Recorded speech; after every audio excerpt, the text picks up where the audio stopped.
family and freedom in Cuba, Belgium, Brazil, Congo, UK and all over the USA to crowds from 14 to 40,000. International leadership speaker, trainer and coach. Author of Learn to Raw Leadership, Attitude Hack, Live a More Excellent Life, 5 Battle Strategies of a Victorious Warrior. 2021 President's Lifetime Achievement Award recipient. Founding partner of the John Maxwell team. Toastmaster International Speech Competition semi-finalist. Founder of Tell It Like It Is TV, ThatGuyRocks.com and ThatGuySpeaks.com. Creator of Story Power TV, Transforming Grace TV, and Leading Leaders Podcast.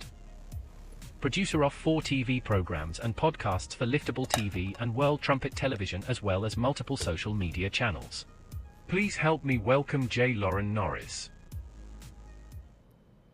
My uncle told me one time, you know, you got property tax, you got income tax, you got sales tax, you got corporate taxes, you got franchise taxes, but the hardest tax to pay is stupidity. And that's what we're going to talk about in this episode of Leading Leaders. Stay tuned.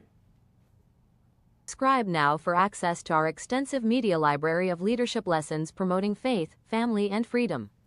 Begin your personal growth plan at StoryPowerAcademy.com for leadership development and communication skills training. There is a retreat coming up that I want you to know about. It's called the Story Power Academy Retreat. This Story Power Retreat is about focusing on your communication skills, taking them to the next level. Discover, develop, draft, deploy, and deliver some of the best stories you've ever learned. You're going to listen, create, connect, relax, and reflect around this beautiful lake scene in Granbury, Texas. It's a chance to rejuvenate and refresh and start over with some of the best training you can possibly imagine around storytelling, leadership, and communication. Join us, get away, and relax. I'm J. Loren Norris with Leading Leaders Podcast, and I can tell you I have paid the stupid tax on more than one occasion in my life. I know that sounds like a rude thing to say, but it's just true. I mean, one of the real tough questions that everybody's got to ask at some point is, do you want to be better? Do you want to be better at your job? Do you want to be better in your relationships? You want to be better with your finances, with your vacations, with the quality or the amount of things that you possess. Look, I don't care which one of those is true for you. What is your driving ambition? That's totally up to you. But I can tell you this. If you don't change things in the who that you are, then the things that you have will never improve. In fact, the job that you have will never improve. The relationships you have, if you don't work on you, they never change.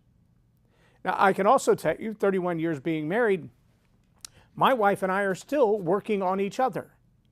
We're still working on ourselves as well, but we're still working on each other.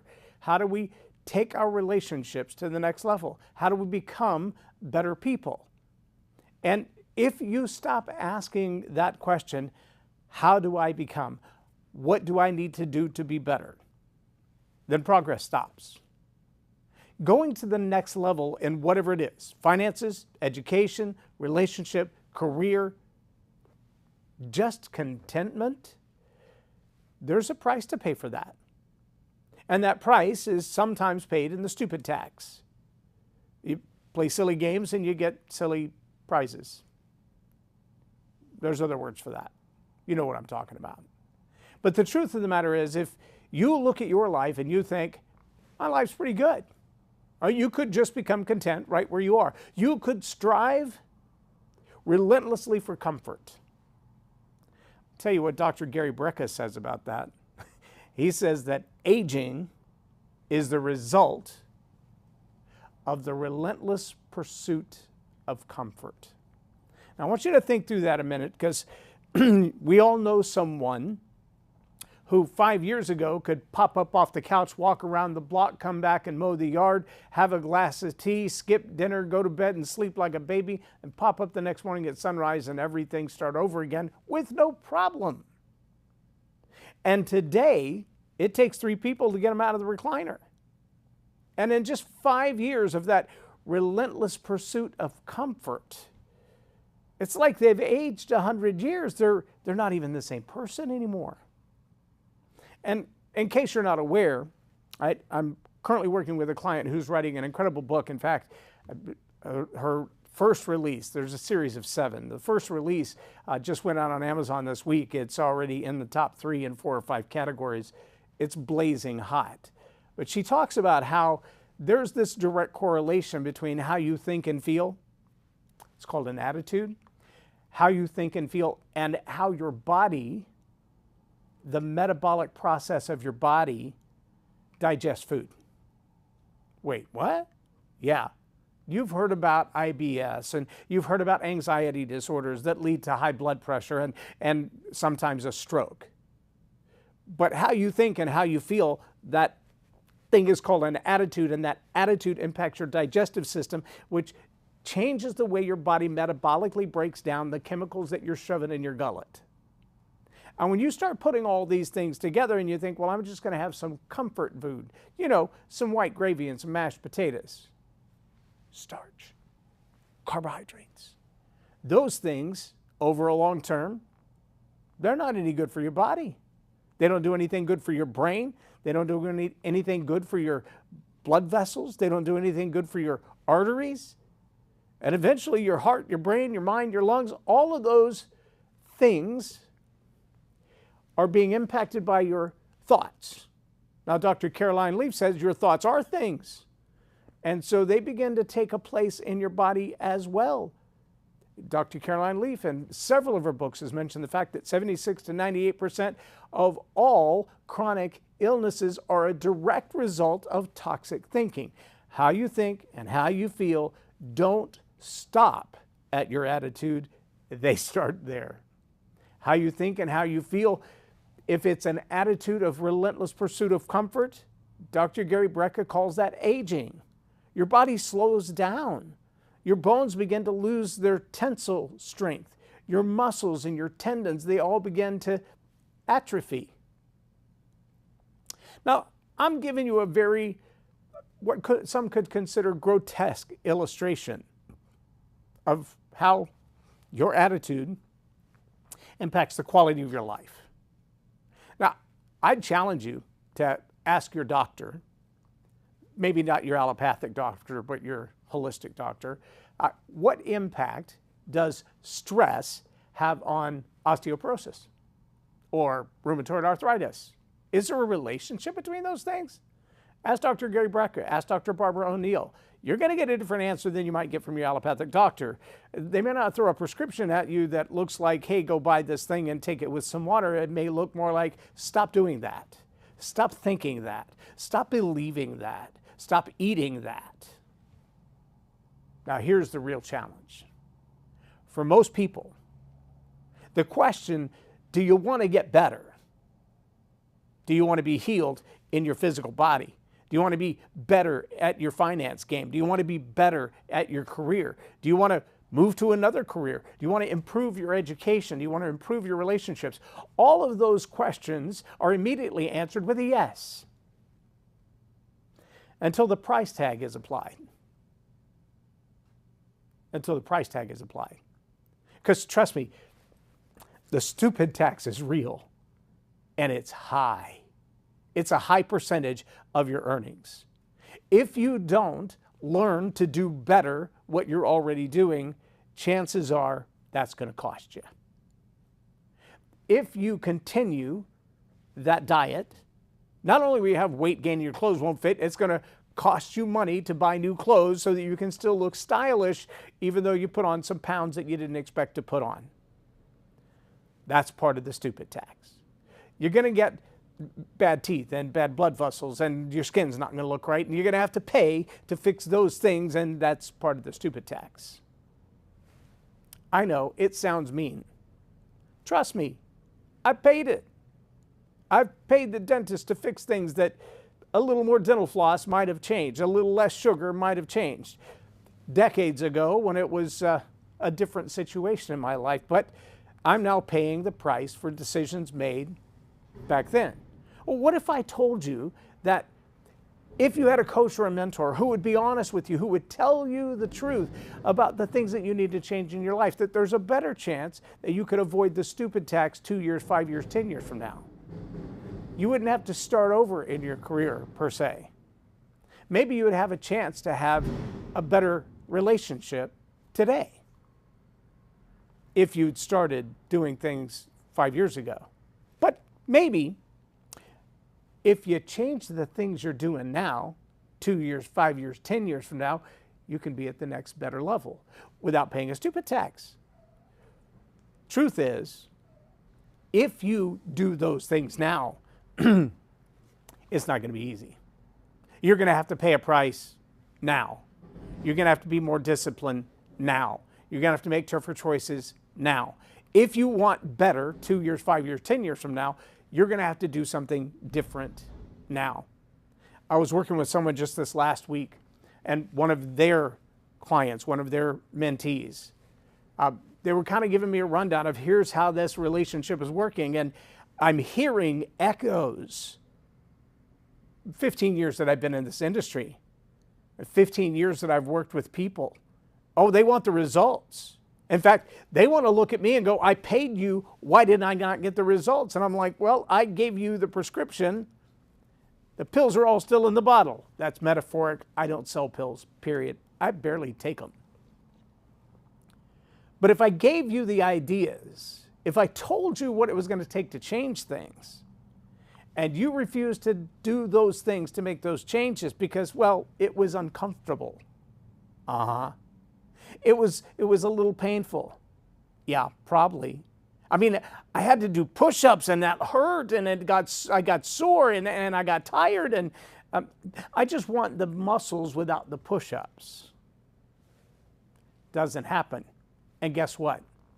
If I gave you the steps to take to get better, to avoid the cataclysmic disaster of a life that you're in right now, or the wonderful life that you're in right now, but you're at a plateau. If I gave you the steps to take to go to the next level, and you refuse to take those steps, you paid me to give you the steps, not to get the results. Sorry. Let me ask the same question again. Do you really want to get better? All right. Put your steel-toed boots on. Put your hard hats on. Put your big girl pants or your big boy pants on and listen up for a minute. More people fail to move to the next level because they're content. You know what the word complacency is? Complacency, according to Webster's dictionary, is content to a fault. It is possible to be happy with where you are and still know that there's better. It is possible to be grateful for everything that you have and still say, I'm ambitious to do better. I don't want to make more money because I want nicer things. I'm okay with nicer things. But I know that the more revenue I can generate, the more of this I can do. And the more of this I can do, and the more reach that I can have, and the more influence that I can have, the more people I can say to them, do you want to be better? Because I know how to get you better. The question is, are you willing to do the work to get better? If you're not willing to do the work, it doesn't matter if you pay me or somebody else. It doesn't matter, hard truth, if you don't pay at all. Whether you pay a little or you pay a lot, you're going to pay. And over time, the stupid tax is going to catch up with you. The reality is you're going to have to do something different to get a different result than you have right now. Are you willing to do that something different? There are a lot of people who are perfectly okay right where they are. And if you're a coach, if you're a leader, if you're a mentor, and you're dealing with someone who wants to constantly make excuses for where they are, or say, you know, I paid you to help me get better and I'm not getting any results. Look, at some point you've got to take responsibility for your own life. I can't live your life for you. I can't make decisions for you. I can't do push-ups for you. And if you're not willing to do push-ups, I'm not giving you a refund for the results you're not getting, because you're the reason you're not getting them. And if I give you 3 steps that you need to take, and one of those 3 is hard, chances are all 3 of them are hard, sorry. If I give you 3 steps to take and one of those is too hard for you and you stop, that doesn't mean those other 2 steps were ineffective. It may just take you longer to see the results on them. I'm sorry, it's just true. It may be, as Dr. Song's book says, the reason you're not getting the results is because you're following a prescription that was written for somebody else. Ooh, that hurts a little bit, doesn't it? Yeah. Look, if you're not married, all the best advice for how to be a better spouse is preparatory, but is it going to solve the problem you have right now? I don't know. If you don't have $10 to pay toward a cup of coffee to sit down with someone that's going to give you wisdom, you're going to have to find another pursuit. Here's a good idea. Goodwill sells books for $1. I'm just saying, some of my best mentors I've never met face to face. There are opportunities out there. Are you willing to pay the price? Because for what it's worth, taking the time to read a book and glean something from it is more painful than having someone lecture you over a cup of coffee. And let me add to that a little bit. There are a lot of people that feel like if I just buy you a cup of coffee and pour out my guts to you, what you're going to give me back is a solution for the problem in my guts. No, probably not. Probably not. If we have coffee together, I'm glad to listen for a finite amount of time. If we're just hanging out together, you're probably going to hear some of the challenges that I'm facing. In fact, you might even hear that when you share an analogy or a story or a pain with me that I can match it. Been there, done that, paid the stupid tax. I got the little button, I can prove it. But does that mean I believe you're ready to take the steps necessary to change that? Not necessarily. And I can tell you this, a lesson I learned hard.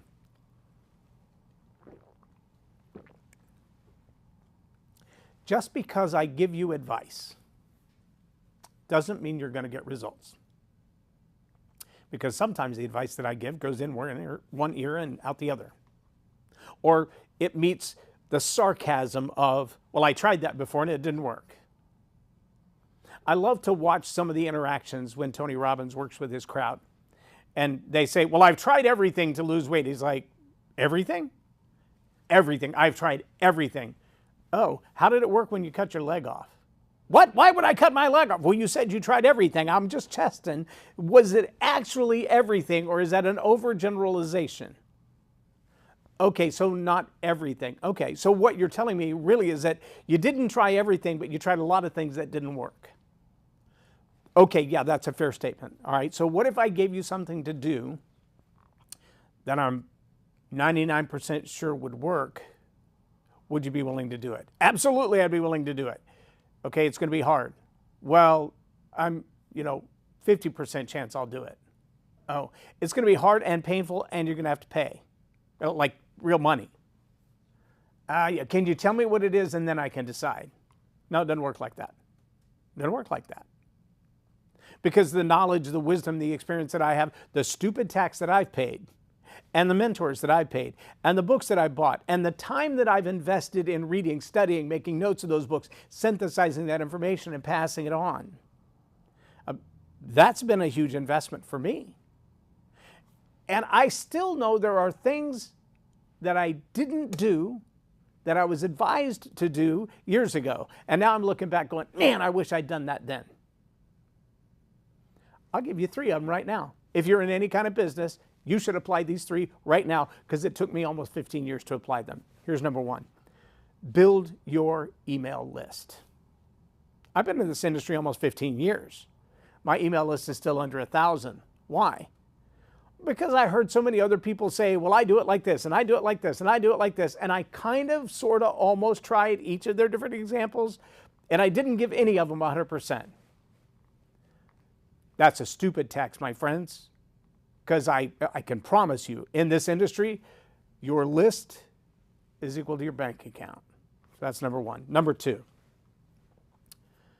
I heard it very simply said just a couple of days ago. Myron Golden said, you know, buying tires is a solution to a problem you wouldn't have if you didn't have a vehicle.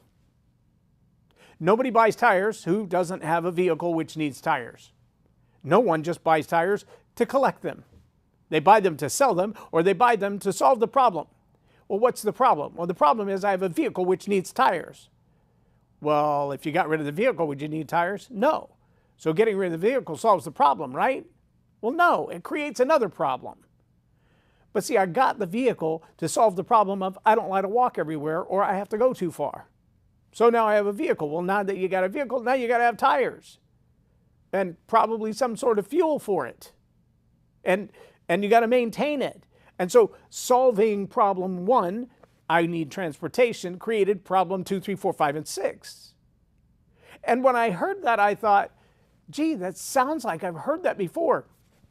Oh yeah, one of my coaches said, part of your challenge is you can't upsell because you've solved all their problems.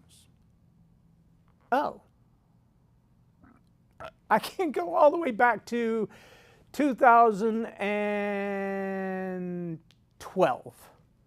Laurel Langmeyer just overheard me in one of her 30 Days to Fast Cash events. I'm just standing in the little circle like everybody else, having a conversation like everybody else, chatting with people like everybody else in the room. There are probably 150 people in the room, and she's just walking around each of the little circles, and she walks up to me as we're transitioning from circle to circle, and she says, I'm just going to speculate something really fast. And she didn't even know my name at that point. She said, I bet when you speak at events, people walk up to you afterward, they shake your hand, and they say, oh my gosh, that was so good.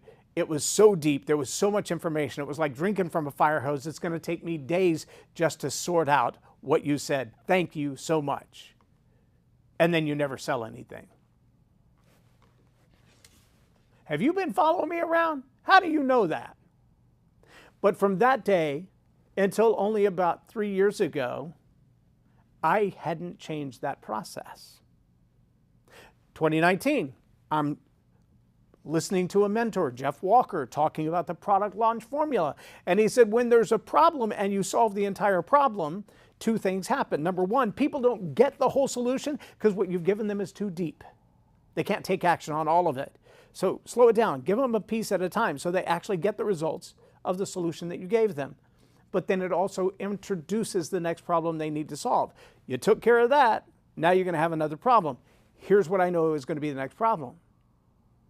And I thought, that seems like manipulation. In fact, just recently I had a conversation with one of my coaches. My coach said to me, you still solve way too much problem. You've got to scale that back a little bit, solve a little bit of a problem, move to the next problem. Oh, that seems like manipulation. And just now it's echoing in my head. I've been hearing the same advice since 2012. Reiterated from different people in different ways. And the difference in my bank account from what it could have been if I had built a list, solved a problem, presented another problem, solved that problem, the difference in my bank account could be about 8 figures different. That number is a stupid tax.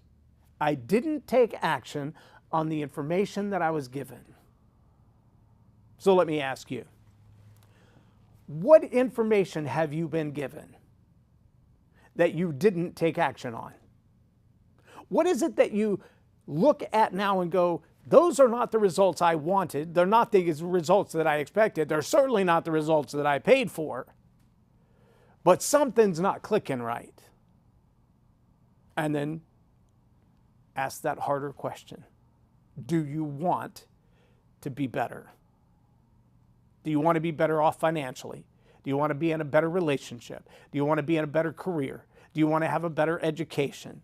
Because every one of those is going to demand of you something. You're going to have to get more understanding. You're going to have to get more wisdom. And you can pay for that over long periods of time, like I have.